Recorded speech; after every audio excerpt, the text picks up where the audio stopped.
আসসালামু আলাইকুম রহমতুল্লাহি বারকাতু। আমরা একটা চালের কাজের ভিডিও নিয়ে আসলাম।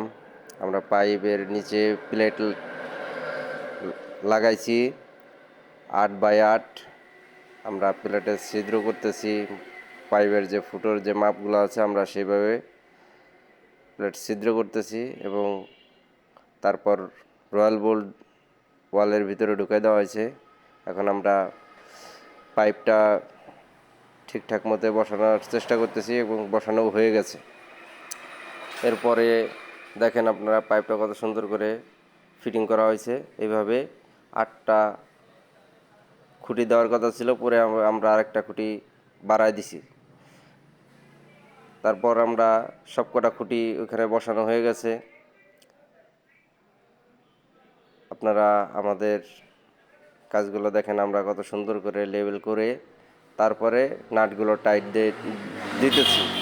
আপনারা আমাদের সাথে যোগাযোগ করবেন। পরের ভিডিওতে দেখা হবে ইনশাল্লাহ।